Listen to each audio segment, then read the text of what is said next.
Olá, meus amigos, sejam bem-vindos a mais um vídeo aqui no meu canal no YouTube, Processo Civil com Alexandre Flecha. Hoje eu estou aqui no estúdio da Cândido Mendes, gravando a minha pós-graduação em Advocacia Civil.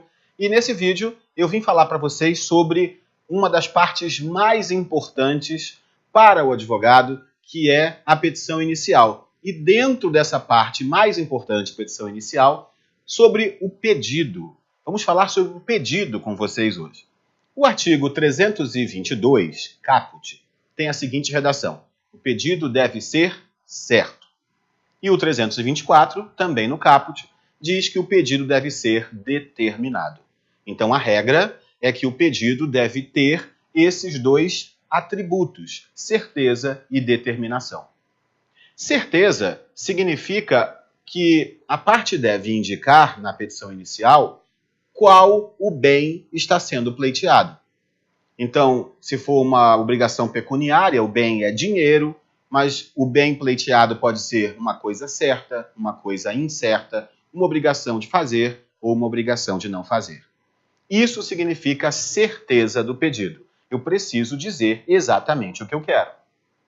Por outro lado, determinação significa que a parte deve identificar qual a quantidade do que está sendo pleiteado, qual a extensão daquilo que está sendo pleiteado.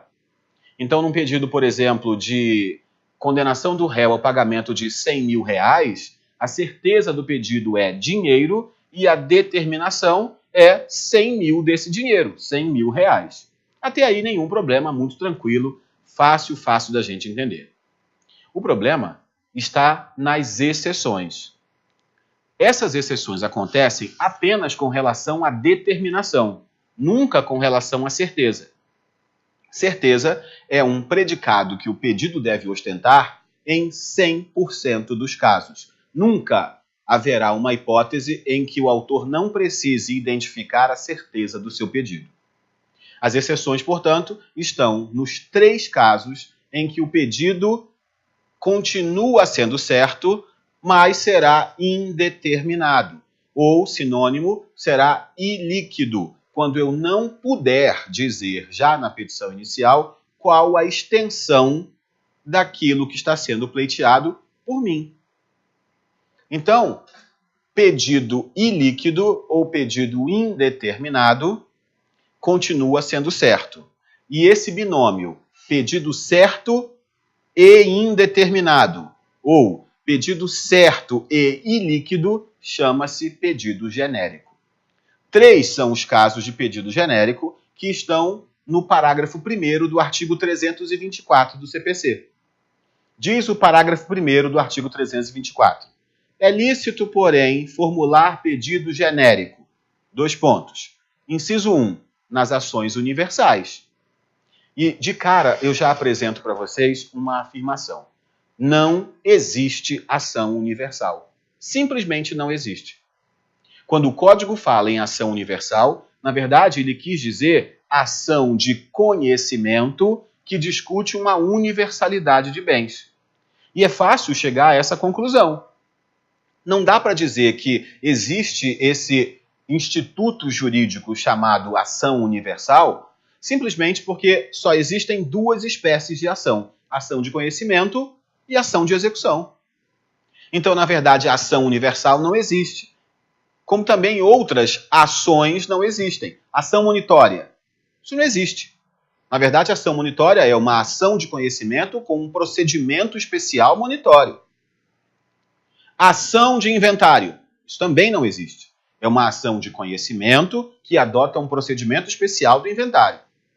A ação universal, da mesma forma, não existe. É uma ação de conhecimento que discute uma universalidade de bens. Pensem numa ação de petição de herança, por exemplo. Um herdeiro que foi preterido, ele não foi chamado para o inventário, por exemplo, esse herdeiro resolve buscar o que lhe cabia, o quinhão dele da herança. Mas ele não sabe quais são os bens que estavam naquela herança. Ele não sabe quais são os bens que estavam naquele monte. Então, ele quer um pedido certo. Os meus 12% da herança. Mas indeterminado, porque eu não sei quais são os bens sobre os quais incidirão esses 12%. Fácil isso? Ok. Inciso 2. Cabe pedido genérico quando, no momento da propositura da ação, o autor não for capaz de identificar a extensão do dano que ele sofreu. Imaginem que o autor sofreu um acidente de trânsito, ele foi atropelado, por exemplo, e na propositura da ação, ele ainda está em tratamento médico. Então, ele sabe o que ele quer? Sim, dinheiro. Ele sabe quanto ele quer? Determinação, portanto? Não, porque ele ainda não sabe quanto ele vai gastar no total com médico, hospital, fisioterapia, remédio, psicólogo e assim por diante. Fácil essa? Fácil. Inciso 3, a última exceção, admite-se pedido genérico quando o valor do seu pedido, quando a determinação do seu pedido depender de um ato que deva ser praticado pelo réu.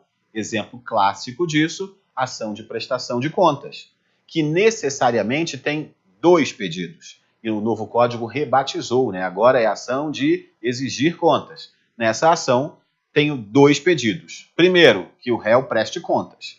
E segundo, que ele pague os valores que ele não conseguir explicar. Mas quanto é esse valor que ele não conseguir explicar? Não sei. Eu dependo de um ato que deva ser praticado pelo réu.